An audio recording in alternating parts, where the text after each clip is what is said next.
The piano keys snapped under his finger with a sharp click, and the sound cut through the practice room like a crack in glass. He pulled his hand back fast. Across the room, she stopped mid-note. Her chair scraped the floor, slow and rough. They stared at each other, not speaking, not moving, just the faint smell of old wood and dust between them. The teacher had locked the door from outside. One piano, two students who refused to even sit in the same row. He moved first, not toward her, but toward the broken key. He pressed it again. It sank too deep, a dull thud instead of music. She let out a short breath, almost a laugh, but not kind. "Great," she said, her voice low. "Now it's worse." He shrugged without looking at her. It was already bad. Silence again, thick this time. The kind that sits in your chest. The hallway outside was empty. No footsteps. No voices. Just a soft hum of lights and the ticking wall clock. They had been placed together for the school performance. No one knew why. Everyone knew they didn't get along. In class, they never looked at each other. When one spoke, the other found something else to do. It had been like that for months. Small things at first. A wrong note blamed on the other. A comment taken the wrong way. Then louder words. Then no words at all. Now they stood in a locked room with one broken piano. She walked over, slow steps, arms crossed. He stepped back, giving space, but not leaving. She pressed a few keys, testing. The sound was uneven. One key dead. Others slightly off. She frowned, tapping the edge with a finger. "We can't play like this." He leaned against the wall. "Then we don't play." She looked at him, sharp. "We have to. It's tomorrow." He didn't answer. He just looked at the floor, at the small crack running between the tiles. She sat down anyway, adjusted the bench, took a breath, started playing around the broken key, skipping it, shifting her fingers fast to cover the gap. The melody stumbled, but it kept going. He listened, arms still folded, eyes half closed. The sound wasn't perfect. It wasn't clean, but it was. Something. Say stop. You're supposed to come in after this part." He didn't move. She tried again. Played the same section, slower this time. Her foot tapped the pedal, soft creak under her shoe. The note before the broken key rang a bit longer, filling the empty space. She glanced at him. "Come on, just try."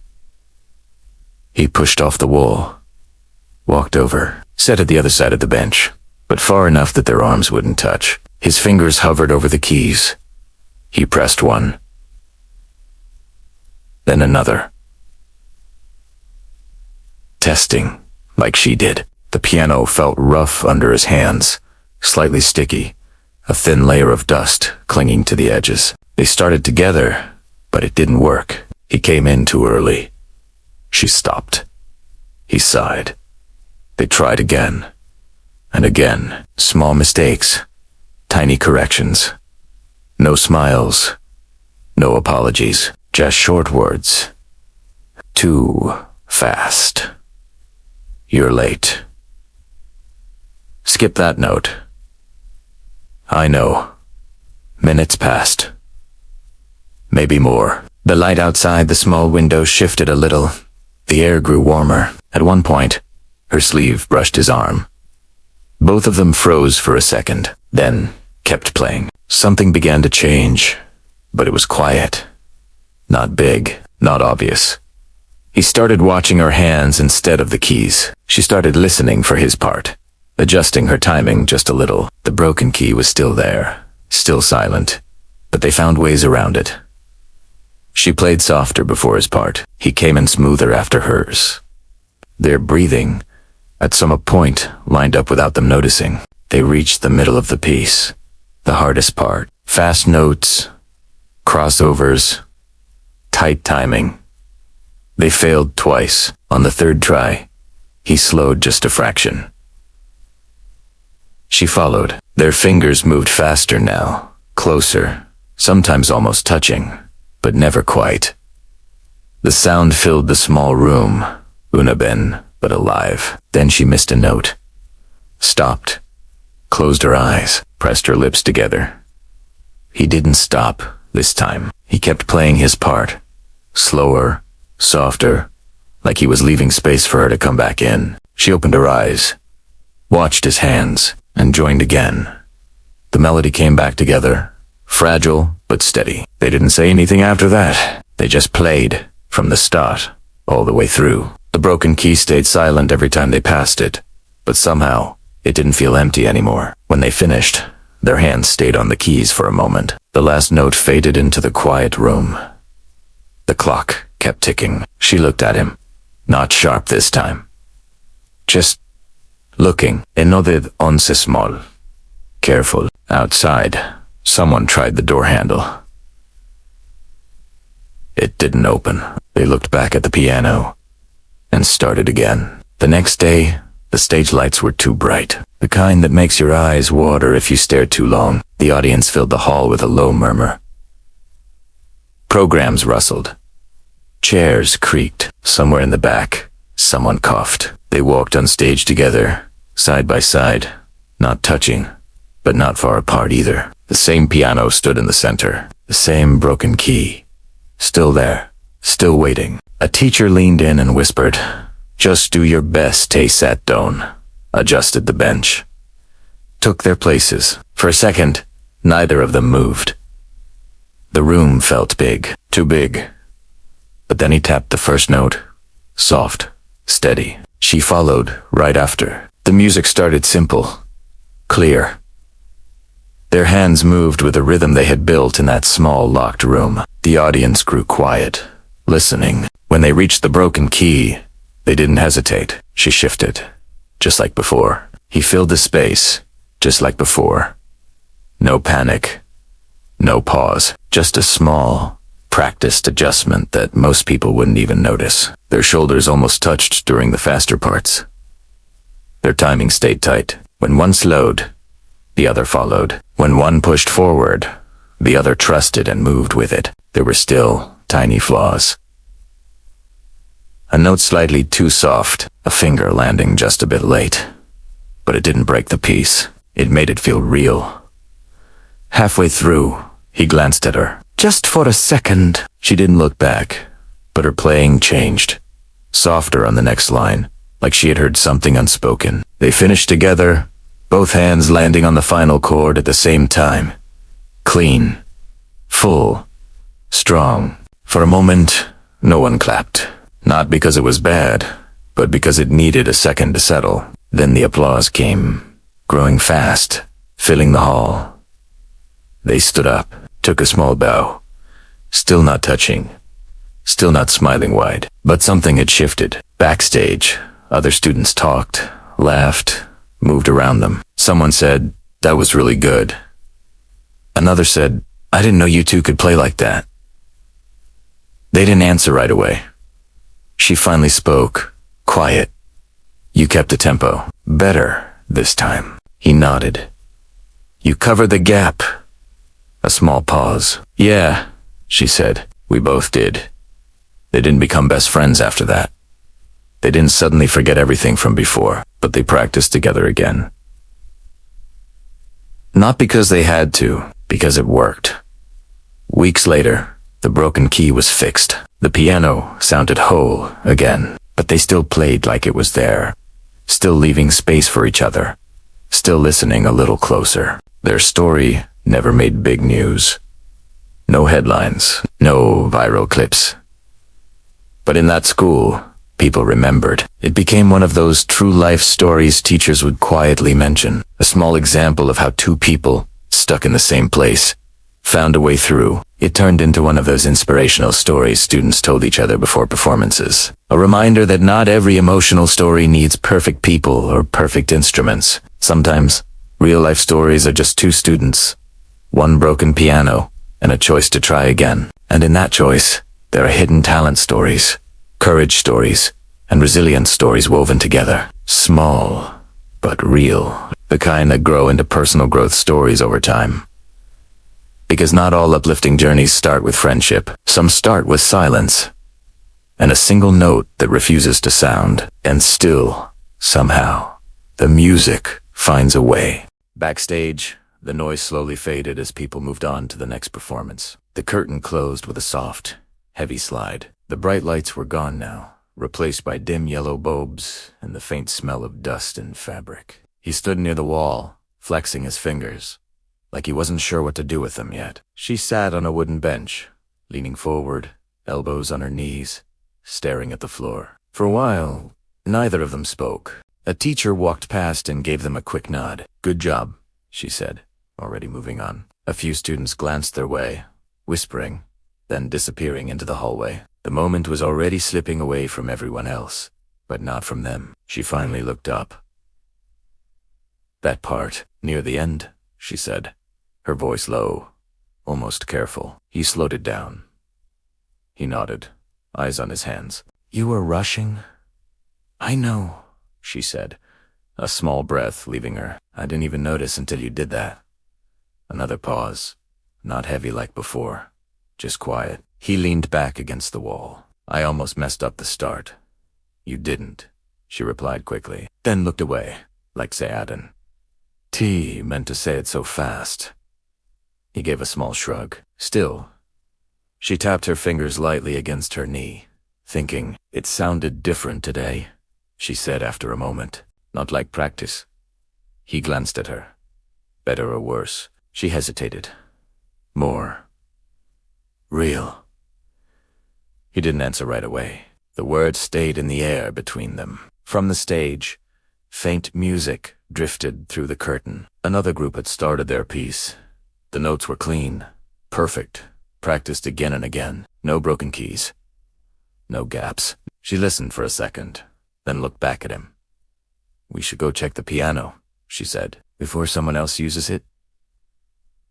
He pushed himself off the wall. "Yeah." They walked back toward the stage together, not exactly side by side, but close enough that they didn't feel like strangers anymore. The curtain brushed against their arms as they slipped through. The piano stood where they had left it, quiet and still. She ran her fingers lightly over the keys, not pressing, just feeling the smooth surface. "Same one," she said. He nodded. "Same one." She sat down again, slower this time, like she was thinking about something. He stood beside her, watching. "Sit," she said after a second, not looking up. Hesitated, then sat beside her. For a moment, neither of them played. Then she pressed a single note. Clear, soft. It rang out, full and complete. No dull thud. No missing sound. He noticed it right away. They fixed it. She nodded. "Yeah." He pressed the same key. It answered back, clean and bright. They both looked at it for a second, like it meant more than just a repair. She placed her hands on the keys. "Let's try once," she said, "just to see." He adjusted his seat slightly. Their shoulders were closer this time. They started. The piece flowed easily at first. The notes they had struggled with before came naturally now. Their timing still matched, but something felt different. Smoother? Yes. Cleaner? But also less careful. When they reached the part where the broken key used to interrupt, she played straight through it. No shift. No adjustment. He followed, but his fingers slowed for a fraction of a second, out of habit. The rhythm slipped. She stopped. He stopped. They both looked down at the keys. That felt weird, she said quietly. He nodded. "Yeah." She pressed the key again. It sounded perfect. Exactly how it was supposed to. "Before, we had to listen more," she said. "We had to wait for each other." He looked at her. "Now we're just playing it." She leaned back slightly, thinking. "Again," she said. They started over. This time, as they approached that section, she slowed just a little, even though she didn't have to. He noticed and adjusted with her. The timing tightened again, not because the piano forced them, but because they chose it. They finished the piece without stopping. The last note faded. She let her hands rest on the keys, then lifted them slowly. That's better. He nodded. Yeah, that's better. They sat there for a moment longer, not rushing to leave. You know, she said softly, I used to think you didn't listen. He looked at her, surprised. What, in class? I thought you just played your part and didn't care about anything else. He let out a small breath. I thought you were trying to control everything. She blinked. Control? Yeah. Like if it wasn't exactly how you wanted, it was wrong. She looked down at her hands. Maybe I was, she admitted. Maybe I wasn't listening enough, he said. A small, honest silence followed. Then she gave a tiny smile. We were both kind of annoying. He let out a quiet laugh. Yeah. Probably. They both smiled. Who's the little? From the audience side, more applause echoed. The event was almost over. We should go, he said. Yeah, she agreed, but she didn't stand up right away. Instead, she placed her hands on the keys again. One more time, she said. He didn't argue. They played again, softer now, like they weren't performing for anyone, just for themselves. The notes felt lighter, easier. Their movements more natural. At one point, their hands brushed slightly as they crossed over. Neither of them pulled away quickly this time. They just adjusted and kept going. When they finished, they didn't rush to speak. She stood first, stepping back from the piano. He followed. See you in practice? She asked, a little unsure. He nodded. Yeah, see ya. They walked off the stage together. Weeks passed, and the small practice room didn't feel the same anymore. The door was never locked now, but they still ended up there at the same time, almost every day. Sometimes they talked, sometimes they didn't. But the silence between them had changed. It wasn't heavy anymore. Other students noticed. The two who couldn't stand each other were now practicing together, sharing music sheets, adjusting tempos, even laughing sometimes when one of them made a mistake. One afternoon, a younger student stood by the door, watching them play. When they finished, the student asked, How do you stay in sync like that? They both paused, exchanging a quick glance. She answered first. We listen, he added, even when it's hard. As the months went on, they performed again. Different pieces. Different challenges. No broken keys, no forced situations. But they kept that same habit, leaving space, adjusting, paying attention to the smallest changes in each other's playing. It wasn't perfect. They still argued sometimes. Small things. Timing, style. But the arguments didn't turn into silence anymore. They talked through them, or played through them. On the last day of the school year, the music room was almost empty. Chairs stacked. Papers cleared away. They sat at the piano one more time. No performance, she said. Just this. He nodded. They played without sheet music. Just memory. Just instinct. The melody shifted slightly. Not exactly like before, but still theirs. When they finished, the room felt quiet in a good way. She looked at him. Funny how it started. Yeah, he said, with a broken key. She smiled. In a locked door, he added, and two people who didn't want to be there. She nodded. And now, he thought for a second. Now, I'm kinda glad it happened. She looked back at the piano, then at him. Me too. They didn't say anything else after that. Because some of the most powerful narratives aren't loud or dramatic. They grow quietly, in small rooms, through shared effort and small changes. This became one of those true life stories people remember without even realizing why. One of those emotional stories that stays because it feels real. Not because two people became best friends overnight, but because they learned something harder. Woe to listen, woe to adhust. How to stay even when it is uncomfortable. These are the real-life lessons hidden inside simple moments. The kind you find in inspirational stories, resilience stories, and personal growth stories. In the end, it wasn't about the piano at all. It was about what they chose to do when something didn't work. They didn't walk away. They didn't give up. They found another way to play.